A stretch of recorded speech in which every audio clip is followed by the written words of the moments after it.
Um pentodo como amplificador de potência. E aí, moçada, beleza? Nesse vídeo eu vou tratar o cálculo usando as curvas características para uma saída usando uma válvula só um pentodo. Nós estamos falando desse circuito, terminação simples, é esse que a gente vai calcular hoje. Essa válvula poderia muito bem ser, por exemplo, uma EL34, que é um pentodo de saída, normalmente usada inclusive como saída de áudio, mas eu vou dar um exemplo com a PL36. Ela foi muito usada no passado como saída horizontal de TV. Por isso a gente encontra ela com bastante facilidade ainda em sucata. Válvula nova, válvula usada em boas condições. A válvula P, 300 mA de filamento, 25 volts. A EL36, 6,3 volts. Eu particularmente gosto de usar ela para áudio pela facilidade de usar, pela facilidade de encontrar e por uma resposta bem bacana que ela tem. Inclusive, muita gente faz projetos com ela, você vai encontrar com facilidade na internet. E até eu fiz dois projetos, de um amplificador pequeno e um grande, usando essa válvula. Um deles eu usei a XL36, que é 13 volts de filamento e 600 mA. O link está aqui embaixo na descrição, você pode dar uma conferida. E vamos aos cálculos então. E lembrando que esse método que a gente vai olhar também vale para tétrodo de feixe dirigido, é a mesma coisa. E eu também já fiz uma planilha, vou deixar o link aí embaixo na descrição também, que calcula tudo para a gente. A planilha é essa aqui. Onde da mesma forma que a planilha para o cálculo do pentodo pré-amplificador, nós temos que inserir aqui os valores que eu quero chegar, os limites da minha válvula. Nesse que está em vermelho, ele faz um teste para saber se a potência de saída não ultrapassou o limite dela e os resultados de componentes. Para entender as equações aqui, vamos ao cálculo manual em primeiro lugar. Vamos dar uma olhada nos limites que essa válvula tem. A nossa PL36, você vê as condições típicas de funcionamento, mas os limites estão aqui. Tensão máxima de anodo é 250 volts e potência máxima de 10 watts. Vamos começar com isso. Eu separei a curva característica para a gente poder dar uma rabiscada e por acaso nesse datasheet eu ainda tenho a possibilidade de ver as curvas características da tensão da grade 2, que de repente pode ser interessante. Muito parecida com a curva normal da grade 1 para saída. Nós vamos fazer o seguinte, vamos desenhar a reta de carga e verificar se não vai extrapolar a potência máxima da válvula. Se isso acontecer, a gente para e revê. Então, para desenhar a reta, eu vou colocar um ponto sobre a curva de 0 volt, de preferência depois do joelho da curva, e chamar isso de ponto A.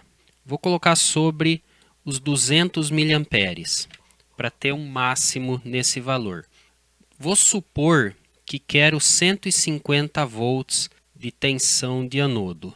Essa linha reta é a reta de carga em corrente contínua, porque a resistência ohmica do transformador é muito baixa, desprezível em relação à sua impedância.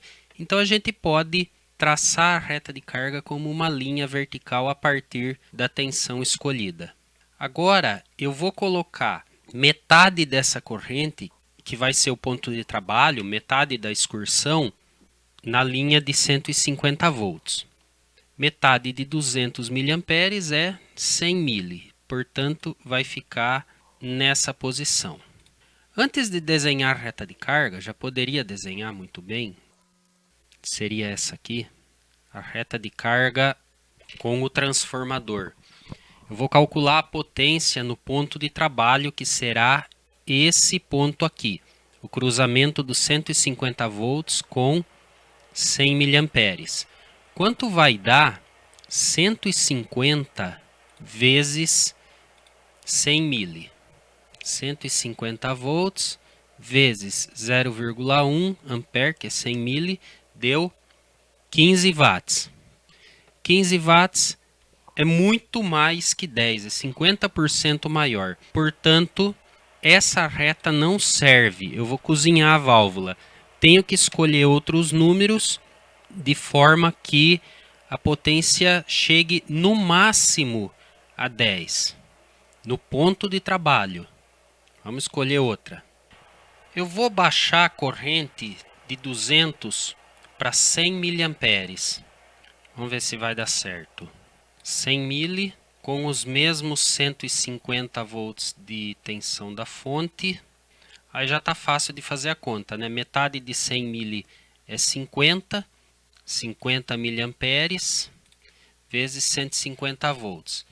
Portanto, é 150 vezes 0,05. Isso vai dar 7,5 watts. Esse número é excelente. Sobrou 2,5 watts ainda para preservar um pouco a válvula. Então, a minha reta de carga será desenhada em cima desse ponto. Eu vou unir os pontos A e o ponto Q através de uma linha. E, portanto, essa minha linha verde é a reta de carga para corrente alternada. A partir daqui, eu já consigo definir exatamente os valores do ponto de repouso, que são 150 volts e 50 miliamperes de corrente. Copiando esses números, portanto, para cálculo, eu tenho essa condição. Agora eu vou calcular a impedância do transformador. E a equação é essa aqui. E agora eu vou preencher ela. EB máximo é esse valor encontrado na ponta da minha reta. Nesse caso é 300 volts. Não é a tensão da fonte, é um valor hipotético aqui do fim da reta, é 300. E o EB mínimo é esse valor aqui no ponto A, ou seja, nesse caso, 10 volts. Então, eu vou colocar na equação 300 volts de máximo e 10 de mínimo. E as correntes máxima e mínima são os valores que eu vou trabalhar. No máximo, 100 miliamperes, que é o valor daqui do ponto A. A inclinação está muito pequena, não dá para perceber que a ponta da reta está um pouquinho acima de 100, mas o valor é 100 mili. Então, é 100 no máximo e 0 no mínimo. Aqui na equação eu já vou colocar, não vou colocar 100 e 0 mili, eu já vou colocar no valor convertido, 0,1 ampere como máximo e 0 como mínimo. Resolvendo essa equação, eu tenho o quê? Eu vou ter uma impedância de 2.900 ohms. Portanto, esse seria o transformador. Agora eu vou calcular a potência de áudio de saída. Essa não é a máxima, é o valor médio, eficaz, que é diferente da potência dissipada na placa. Uma coisa é a corrente que circula na placa, inclusive a corrente de repouso, e a outra coisa é o que vai sair lá na frente no alto-falante. Com certeza será menor. A equação é essa aqui. A equação de potência copia a tensão máxima e tensão mínima, igual da resistência de carga, corrente máxima, corrente mínima, e divide por 8, porque eu tenho raiz quadrada aqui em valores eficazes. A raiz é extraída 4 vezes E aí, por simplificação matemática, dá 8. Vamos colocando o número agora. O que vai dar como resultado final? Agora vamos fazer a equação no Excel mesmo para ficar um pouco mais fácil do que simplesmente desenhando. A potência final será de 3,62 watt, portanto a potência de áudio é muito menor do que a potência realmente de placa. Falta calcular o resistor de catodo e o capacitor de catodo. E esses cálculos são exatamente iguais ao vídeo anterior, portanto repetimos as equações. E novamente eu caio naquele problema. Eu tenho a tensão de repouso da grade 1, que é justamente esse valor, pouco abaixo dos 25 volts. A gente tem que encontrar o valor exato ainda. Preciso também da corrente de repouso, esse número a gente tem, 50 miliamperes, mas precisamos da corrente da segunda grade. E esse valor não está aqui no nosso gráfico. A gente tem que deduzir de alguma maneira. Eu vou usar o método de proporção. Nós sabemos que não é exato porque as coisas não são proporcionais na válvula, mas é o que a gente tem para hoje. Portanto, eu vou olhar o datasheet e vejo que para os valores típicos de uma tensão de 100 volts, olha só que interessante, para a tensão da grade 1 com menos 8,2 volts, na grade 2 eu tenho 100 com 100 volts e 100 miliamperes. Isso mostra que essa grade 2 muitas vezes acaba sendo ligada sem resistor. Mas o próprio datasheet fala que em algumas condições eu tenho que colocar um resistor de até 2K2 para evitar uma oscilação interna. Então eu vou usar a proporção para 7 miliamperes e de grade 2 e 100 miliamperes de anodo. Como eu vou usar o anodo para 50 miliamperes, eu vou considerar a grade 2 como metade disso, que é 3,5 mili, fazendo a proporção. Basicamente é isso. Eu multiplico isso em cruz.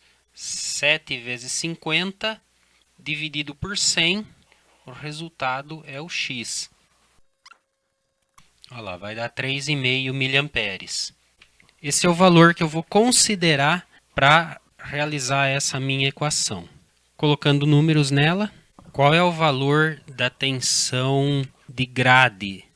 É o valor de repouso. Eu tenho que descobrir esse número aqui. Vamos dar um zoom. Olha só, eu vou ter que encontrar um valor de proporcionalidade. Aqui também vai dar um número aproximado. Se essa distância são 5 volts, eu estou imaginando que tem coisa de aproximadamente 1 volt para baixo. Está no visual só. Poderia fazer com uma régua. Então a minha tensão de repouso vai ser de menos 26 volts. Tensão bem alta, né? Você percebe que o valor fica muito próximo do início da nossa tabela, o que pode provocar distorção. Se fosse montar um amplificador de verdade, eu mudaria essa reta, colocaria ela um pouquinho mais para cima, pelo menos para o ponto Q ficar um pouco mais alto e a tensão da primeira grade não ficar tão baixa. A gente fica temeroso quanto à distorção.